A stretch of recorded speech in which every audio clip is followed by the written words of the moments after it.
Quisiera invitarles a inclinar su rostro para que hagamos juntos esta breve oración.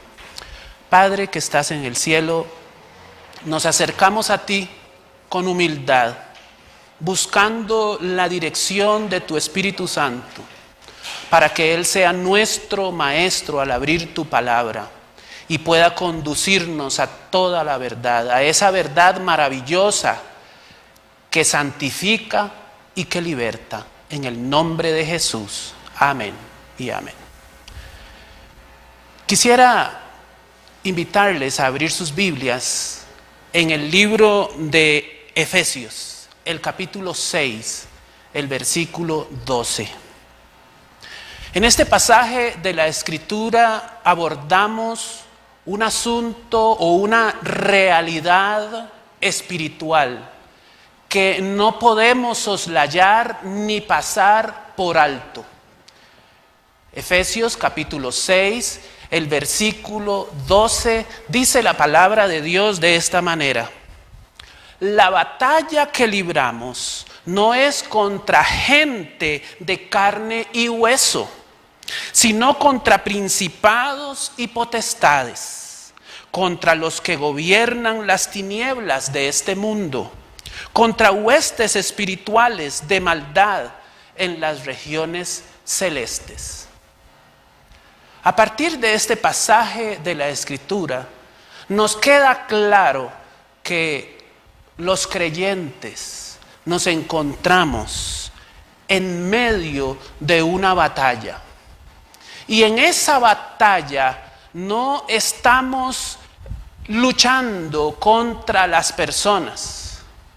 Por el contrario, a las personas tratamos de alcanzarlas con las buenas nuevas del Evangelio. En esta batalla, nuestra lucha es, y dice el texto, contra principados, contra los que gobiernan en las tinieblas, contra huestes espirituales de maldad en las regiones celestes. Gran conflicto. Enorme batalla, la que estamos librando todos los creyentes. No podemos soslayar este conflicto. Es un conflicto que se inició allá en el cielo y que lamentablemente se extendió a nuestro planeta. Y aquí estamos, tú y yo, en medio de ese conflicto en el que no podemos asumir un rol neutral de ninguna manera. Debemos tomar partido por alguno de los dos bandos que combaten. Por un lado, nuestro Señor Jesús, levantando el estandarte de la verdad, y por el otro, nuestro enemigo acérrimo, el diablo, que levanta el estandarte de la mentira. Dice la palabra de Dios, identificando a quien está detrás de estos principados, potestades y gobernadores de las tinieblas, en el libro de Primera de Pedro, el capítulo 5, el versículo 8, le pone nombre, con claridad meridiana identifica al enemigo contra el cual tú y yo luchamos constantemente en el plano personal y como iglesia. Sean prudentes, dice el apóstol Pedro, y manténganse atentos, porque su enemigo, el diablo, anda como un león rugiente buscando a quien devorar. Nuestro enemigo tiene nombre. Nuestro enemigo es el diablo. Y es importante porque si estamos en un conflicto, necesitamos identificar con claridad contra quién estamos luchando. Y una vez identificado, entonces podremos tomar las acciones pertinentes, las estrategias necesarias para vencerlo, para derrotarlo. En este conflicto, nosotros, la iglesia, los que hemos aceptado al Señor Jesús, no estamos exentos de tener dificultades y problemas. Hay algunas personas que lamentablemente creen que al aceptar al Señor Jesús, entonces desaparecen los problemas. Algunas personas creen que al bautizarse y al quedar registrados en los libros de la iglesia y en el libro de la vida, entonces ahora desaparecen las dificultades, las luchas y el conflicto. Pero nada está más lejos de la realidad. Vayamos a el libro de Segunda de Reyes, el capítulo 4. Segunda de Reyes, el capítulo 4, y vamos a leer allí la historia de una mujer. Versículo 1. Segunda de Reyes 4:1. Y quiero establecer en este pasaje esta realidad espiritual. Y es que los creyentes tenemos dificultades también. Una mujer, dice el pasaje, de las mujeres de los hijos de los profetas, presentó a Eliseo la siguiente súplica: mi esposo, siervo tuyo, ha muerto. Tú bien sabes que él era temeroso del Señor, pero nuestro acreedor ha venido y ahora quiere llevarse a mis 2 hijos para venderlos como esclavos. Tremenda dificultad en la que estaba esta mujer. Destaquemos varios elementos importantes de este pasaje. El primero, esta era una mujer, dice, se la identifica como una hija de los profetas. Es decir, pertenecía a una familia cristiana. Había crecido en un hogar de personas creyentes. Y por lo tanto, al llegar a su madurez, se había casado con un hombre que temía a Dios como corresponde. Y había conformado una linda familia. Pero llegaron las dificultades. Y esta mujer, por alguna razón que el texto no expone, enviudó. Eso es tremendo. En esa cultura, en aquellos años, enviudar para una mujer era un problema serio, porque usualmente el valor de una mujer dependía de su relación con un varón. Y ahora ella había perdido a su esposo. Y si bien es cierto, tenía 2 hijos varones, le querían ser quitados. Así que esta mujer estaba en dificultades, tenía problemas. Había quedado viuda y su esposo había sido un hombre también temeroso de Dios. Las familias temerosas de Dios, las personas que hemos aceptado a Jesucristo como el Salvador de nuestra vida, también tenemos problemas, tenemos dificultades, tenemos luchas, hay conflicto en nuestros hogares, en nuestras familias, en nuestra comunidad. No estamos exentos de ello. Por habernos convertido a la fe cristiana, por haber aceptado al Señor Jesucristo como el Salvador de nuestra vida, eso de ninguna manera nos exime de los problemas. Dice la palabra de Dios que es a través de las dificultades como la fe que una vez nos fue dada se va desarrollando y se va puliendo. Les invito a buscar en Primera de Pedro el capítulo 1, el versículo 7. Primera de Pedro, el capítulo 1, el versículo 7.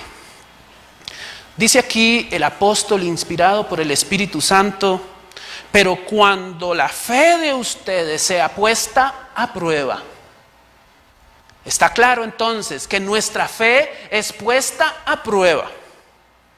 Como el oro habrá de manifestarse en alabanza, gloria y honra el día que Jesucristo se revele.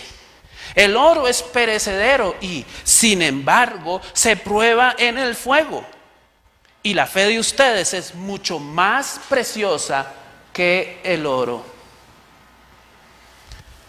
La fe se pone a prueba. Y se pone a prueba porque en el propósito y en el plan de Dios está que pueda crecer y desarrollarse. Pero siendo que estamos hablando de un material precioso como el oro, entonces la intención de Dios al someter a prueba nuestra fe es que pueda pulirse y brillar. Eso es lo que Dios desea que ocurra en nuestra experiencia espiritual. Tenemos dificultades. Algunas veces no entendemos siquiera por qué nos ocurren las cosas. Pero en medio de la prueba, en medio de la dificultad, Dios está haciendo una obra especial en nosotros. Dios está haciendo una obra especial en ti, en este día. Quizás un hijo se ha ido de la casa. Tal vez a causa de esta situación sanitaria mundial has perdido tu trabajo.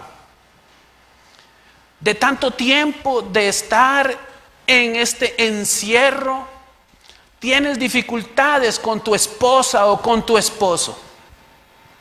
Pero en medio de esas dificultades, Dios está haciendo una obra de pulimiento de esa fe. Y estas dificultades se convierten en la hora buena, en la oportunidad que Dios nos da de demostrar en quién hemos creído y cómo se ha venido desarrollando nuestra confianza en ese Dios maravilloso que nos ha salvado. La fe puesta a prueba como el oro. Y dice el pasaje que el oro es perecedero, pero se pone a prueba con fuego. No hay una prueba que supere el fuego. Las dificultades no serán pocas ni pequeñas o sin intensidad. Serán fuertes, poderosas. Sentiremos el agobio.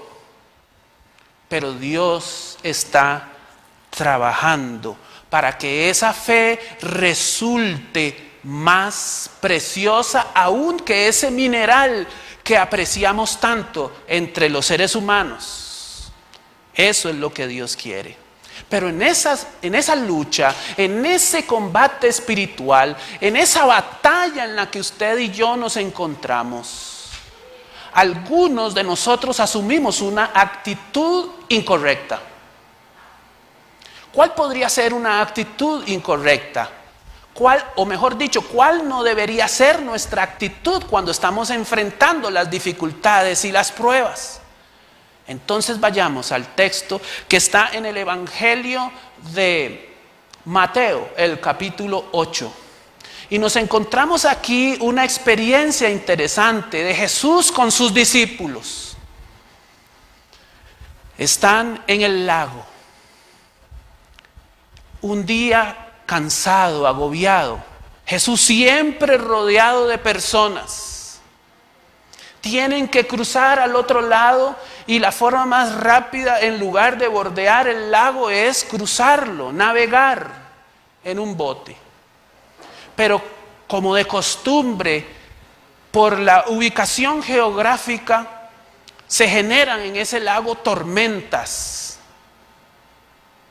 Y los discípulos iban en aquel bote y se despertó aquella tremenda tormenta. Ellos que eran hombres fuertes, valientes, acostumbrados a la pesca, a navegar, temieron por sus propias vidas. Jesús, al contrario, no se había percatado de lo que estaba ocurriendo, pues el cansancio lo había vencido y estaba dormido. Después de haber luchado por un tiempo, aquellos discípulos recurrieron a Cristo, lo despertaron. Y Jesús les dijo estas palabras, que son las mismas palabras que el Señor nos dirige a nosotros cuando no tenemos la actitud correcta en el combate. Él les dijo: ¿por qué tienen miedo, hombres de poca fe?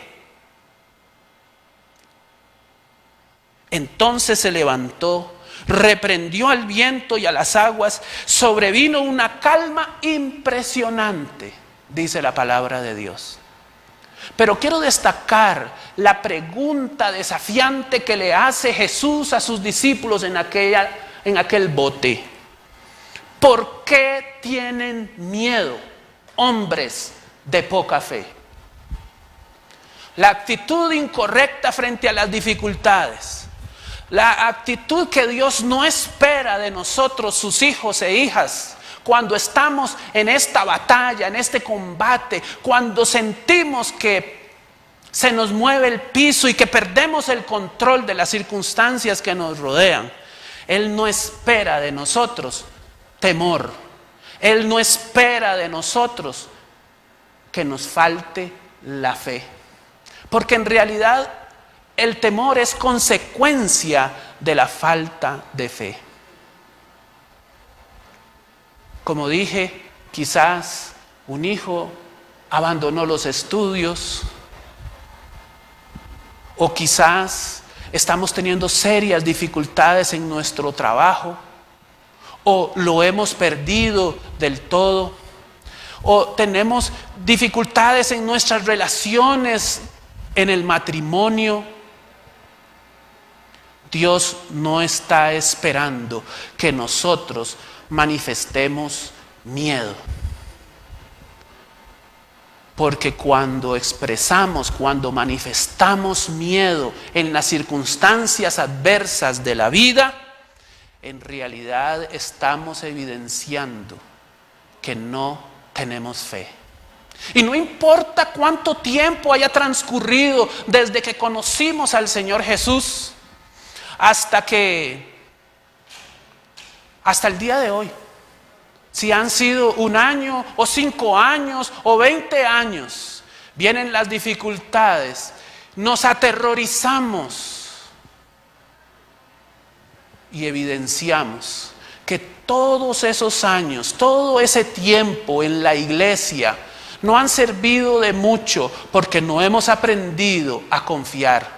Conocemos mucha doctrina, mucha teoría del evangelio, pero cuando somos sometidos a prueba, cuando tenemos que evidenciar lo que ha sido hasta hoy nuestra relación con Dios, fracasamos el examen. Esta actitud timorata, miedosa, falta de fe, no es la actitud que Dios está esperando de nosotros. Entonces, ¿qué es lo que Dios espera de nosotros? Vayamos al libro de Job, el capítulo 1. Job, capítulo 1, versículo 20. Con este pasaje vamos a comprobar efectivamente lo que hemos dicho. Y es que los creyentes sufrimos aflicciones también, pero que debemos enfrentar esos problemas que nos genera esta batalla espiritual con una actitud diferente. Y Job nos enseña cuál debe ser nuestra actitud. Dice el verso 20 de Job capítulo 1. Entonces Job se levantó. A Job le acababan de dar la mala noticia, no solo de que había perdido toda su riqueza y sus bienes materiales. Job ahora le acababan de comunicar la muerte de todos sus hijos. Estoy seguro que usted y yo no hemos sufrido a este extremo. Entonces Job se levantó y se rasgó las vestiduras, se rasgó la cabeza en señal de luto y con el rostro en tierra, dice el pasaje, se quejó, se lamentó, maldijo. No, así no dice la palabra de Dios. ¿Cómo dice el texto? Dice, y con el rostro en tierra adoró al Señor, mientras decía, desnudo salí del vientre de mi madre y desnudo volveré al sepulcro. El Señor me dio y el Señor me quitó. Bendito sea el nombre del Señor. Y en todo esto no pecó Job, ni atribuyó al Señor ninguna mala intención. ¿Cuál es la actitud entonces? La actitud es de adoración. Cuando tenemos un problema, adoremos a Dios. Nos quedamos sin trabajo, adoremos a Dios. Las reservas en nuestra despensa se están disminuyendo significativamente y no sabemos qué vamos a comer el próximo tiempo. Adoremos a Dios. Dice el pasaje que él adoró y bendijo. En lugar de quejarse, de lamentarse y de reclamarle a Dios, habló bien del Señor. El Señor me dio, el Señor me quitó. Habló bien de Dios. No le atribuyó ningún despropósito o mala intención al Señor. Esa es la actitud, como dicen los jóvenes de hoy en día. Adoración y bendición. ¿Qué más podríamos agregar a lo que debiera ser nuestra actitud ante los problemas, ante las dificultades, en los conflictos, en medio de esta batalla? Busquemos a Habacuc, el libro de Habacuc, el capítulo 3. Vamos a leer a partir del versículo 17. Habacuc, capítulo 3, versículo 17. Dice la palabra de Dios: aunque todavía no florece la higuera, ni hay uvas en los viñedos, ni hay tampoco aceitunas en los olivos, ni los campos han rendido sus cosechas, aunque no hay ovejas en los rediles, ni vacas en los corrales. Miren lo que dice el profeta: yo me alegro por ti, Señor, me regocijo en ti, Dios de mi salvación. Esta es la actitud. Me alegro, me regocijo, adoro y bendigo el nombre del Señor. El mundo necesita hombres y mujeres que dejemos de ser expertos en todo lo que se hace mal, acostumbrados a quejarnos y a lamentarnos por las cosas que ocurren. El mundo necesita hombres y mujeres. El mundo necesita una iglesia que adore, una iglesia que se alegre, una iglesia que se regocije, una iglesia que bendiga al Señor. Esa es la necesidad que tiene el mundo. Pero no es sencillo. Claro que no es sencillo. Es que es una batalla. Si usted ha tenido la oportunidad de recorrer, por lo menos en imágenes, esas ciudades, cómo quedan después de una batalla, después de que han caído proyectiles, bombas, disparos, cómo quedan los edificios, las personas destruidas. Bueno, en esa clase de batalla, usted y yo nos encontramos. Por lo tanto, preservar la vida y mantenernos de parte de Dios no es un asunto sencillo. Es una batalla, es un conflicto.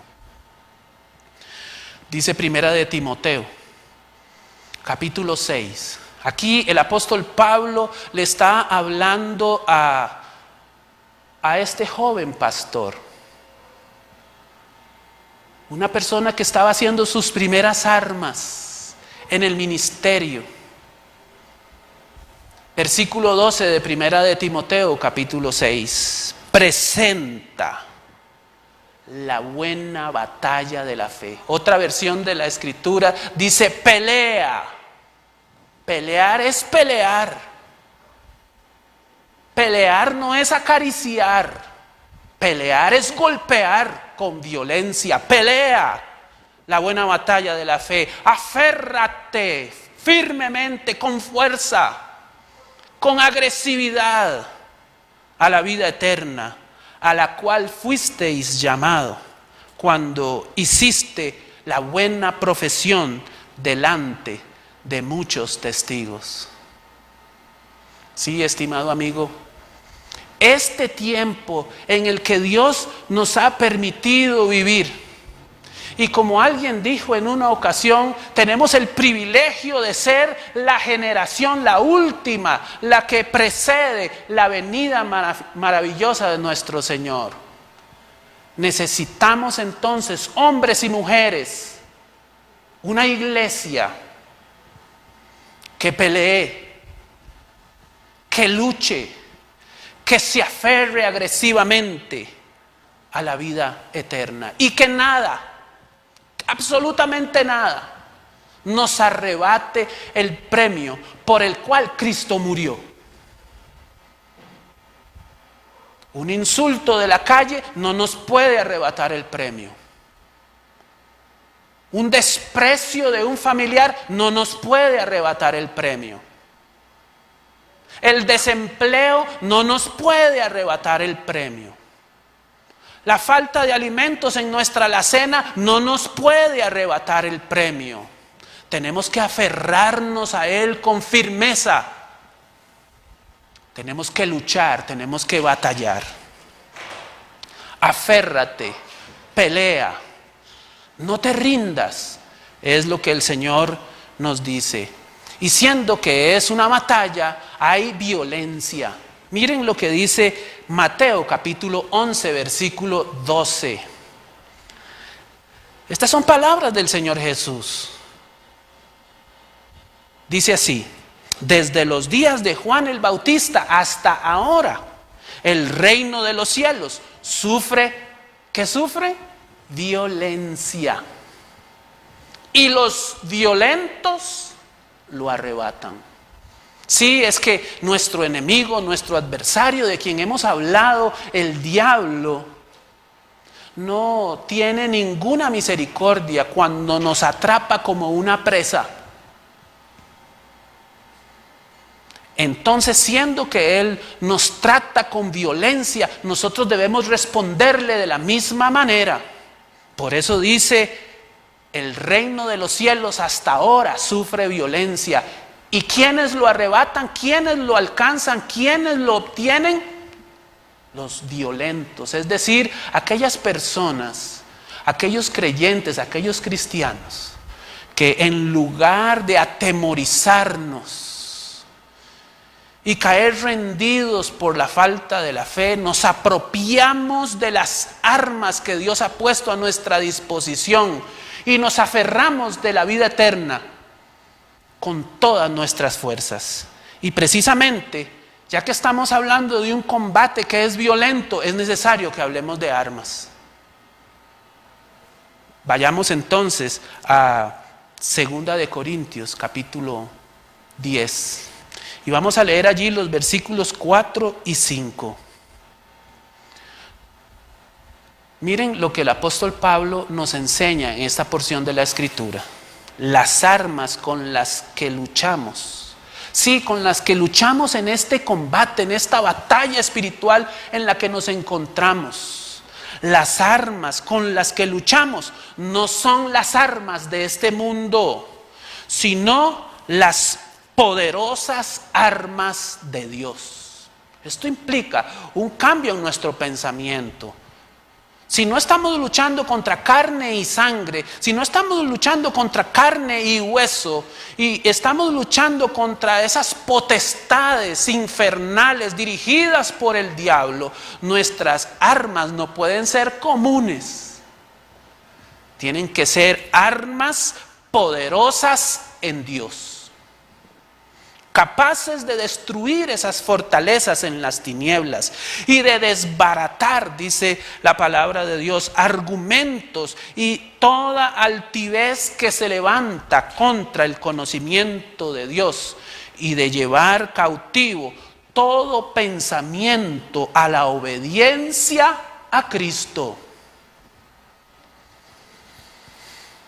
No son mundanas nuestras armas. Hay personas que respondemos humanamente ante la agresión de otra persona. Esa no es la actitud que Dios espera de un hijo de Dios. Si lo hacemos de esa forma, entonces en la hora buena habremos fracasado.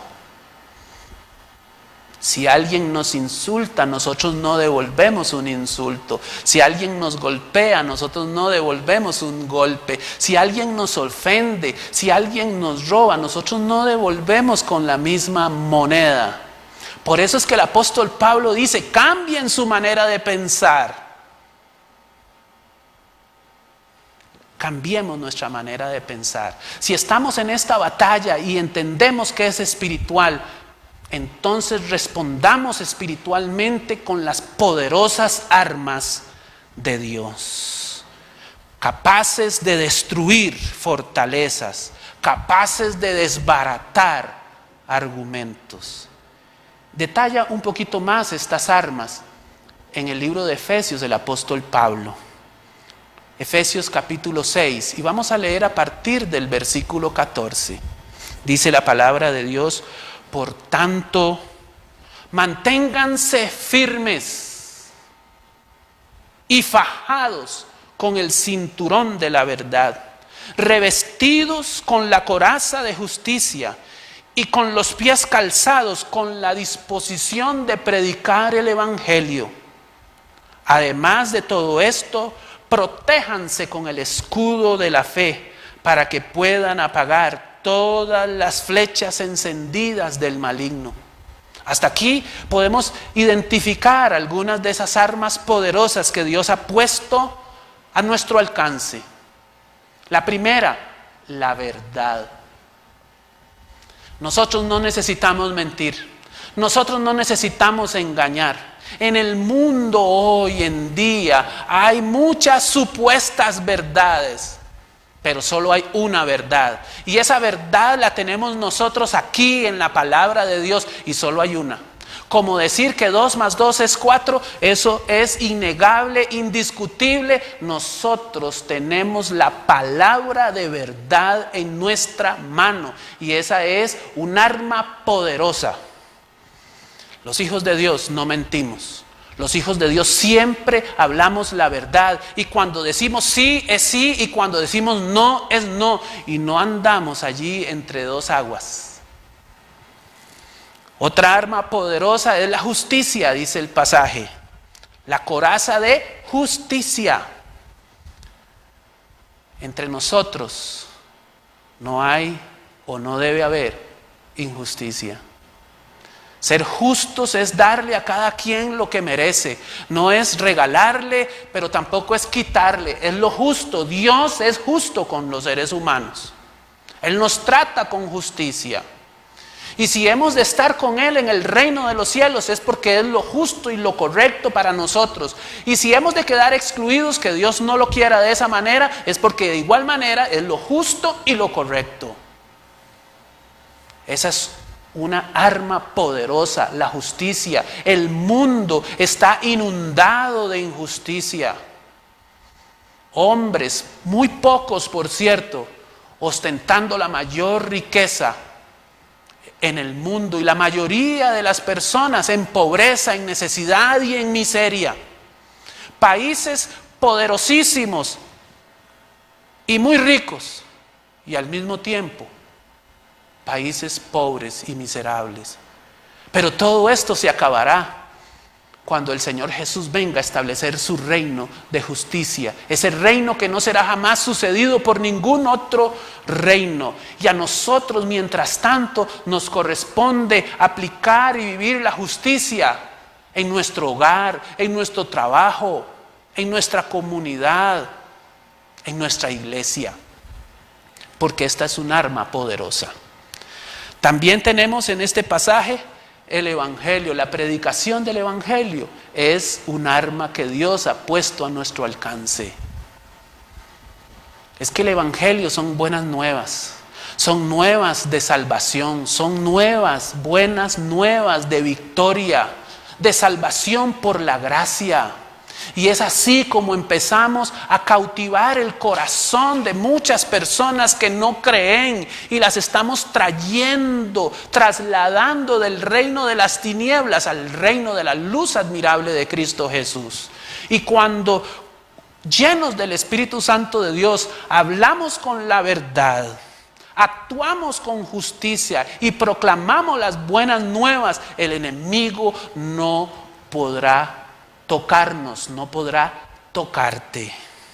Dice el pasaje, otra arma poderosa, dice que es la fe. Es que la fe en realidad es fundamental para que tengamos la actitud correcta, valiente, para enfrentar, si es necesario, aún la misma muerte. En una ocasión los jóvenes hebreos le dijeron a Nabucodonosor: no necesitamos responderte sobre este asunto. Si has de arrojarnos al horno de fuego, hazlo de una vez, porque no necesitamos pensar o reflexionar sobre esto. Es que estaban llenos de fe y no tuvieron miedo y entregaron sus propias vidas en medio de este conflicto, en el combate, entregaron sus vidas. Y digo que las entregaron porque cuando ellos dijeron estas palabras, ellos todavía allí no sabían que Dios iba a estar con ellos en el horno. En ese horno por el cual estás pasando, esa dificultad tremenda en tu vida, en tu familia, en tu trabajo, en el vecindario, en donde sea. En ese horno, en ese conflicto, en esa batalla, no estás solo. El Señor Jesús está contigo. ¿Qué más está a nuestra disposición? Dice el versículo 17 de Efesios 6: cúbranse con el casco de la salvación y esgriman la espada del Espíritu, que es la palabra de Dios. Oren en todo tiempo con toda oración y súplica en el Espíritu, y manténganse atentos, siempre orando por todos los santos. Y aquí añade algunas cosas interesantes el apóstol Pablo. Primero, la salvación. Es que podemos estar seguros de nuestra salvación hoy. ¿Cuántas cosas nos atreveríamos a hacer hoy si tuviéramos esa certeza y esa seguridad? Nada podría arrebatarnos, nada podría hacernos perder este privilegio, ni lo alto, ni lo profundo, ni lo ancho, ni lo angosto. Nada podría apartarnos del amor de Dios si nosotros creemos que hemos sido salvados, redimidos, que hemos sido liberados de esa condenación de muerte eterna. El enemigo no nos podría tocar si usted y yo estuviéramos seguros de esa salvación, si hubiéramos experimentado realmente esa vida salvada por Dios. El enemigo no podría tocarnos. Dice otra arma poderosa, la palabra de Dios. El Señor Jesús se enfrentó al enemigo en el desierto con un escrito está. Muchos de nosotros fracasamos y muchos de nosotros los pastores visitamos muchas personas que yerran, que fallan, porque en el momento oportuno no tenían recursos espirituales de la palabra de Dios para hacer frente a una tentación. La palabra de Dios es tan poderosa que dice el libro de Hebreos que es más cortante y penetrante que una espada de doble filo. Y ustedes pueden imaginarse esta arma poderosa que es la palabra de Dios. Cuando usted la levanta, el enemigo huye, el enemigo escapa porque sabe que penetra hasta lo más íntimo y discierne sus engaños.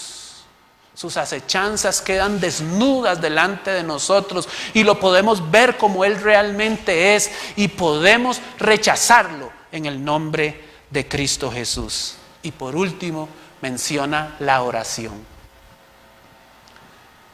¿Hemos orado? El día de hoy lo hemos hecho. Yo espero que sí lo hayamos hecho, pero si no lo has hecho, debes empezar a cultivar el hábito de la oración.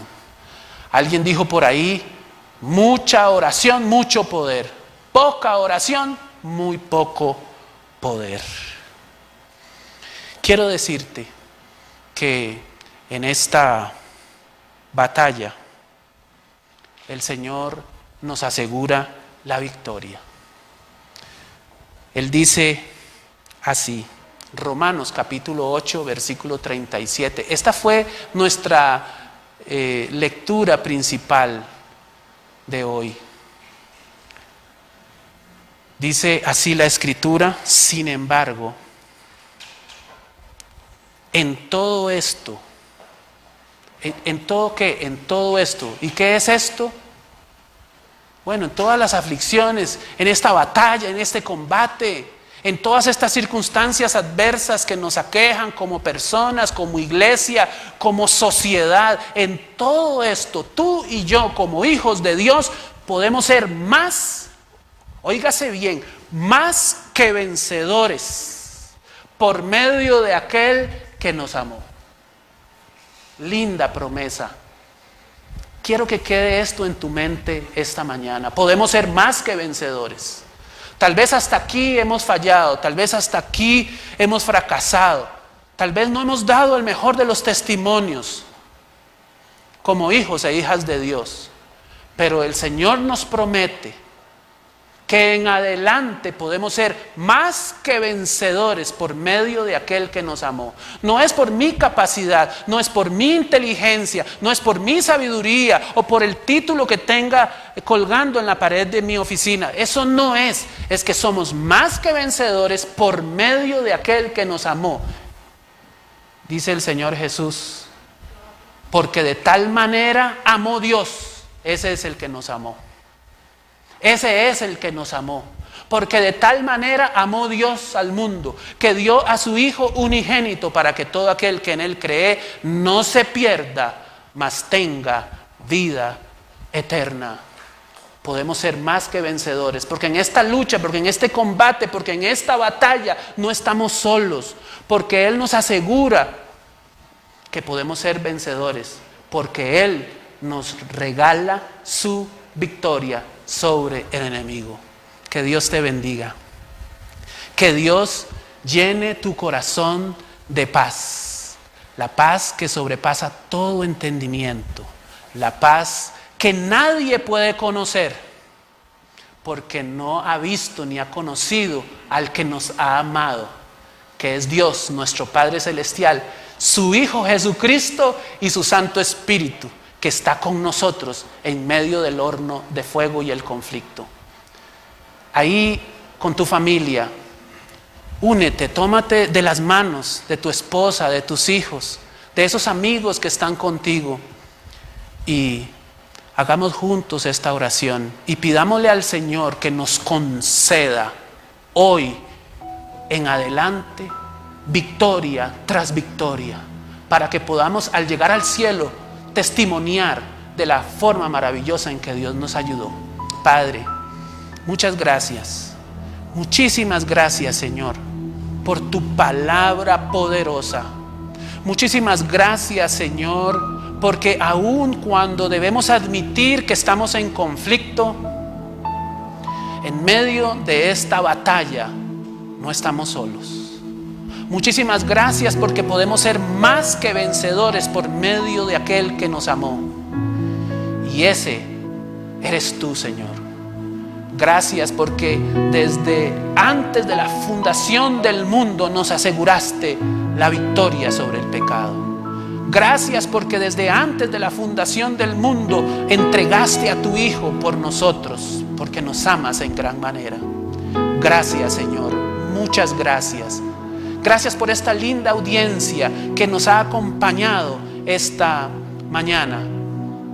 Señor, si hay problemas, si hay dificultades en esa persona, en esa familia, si hay batalla, si hay combate, que se aferren violentamente de la vida eterna y no permitan que estas nimiedades que nos pasan sobre la tierra nos aparten de esta salvación tan grande que nos ha dado Cristo Jesús. En su nombre hacemos esta oración con toda humildad. En Cristo Jesús. Amén.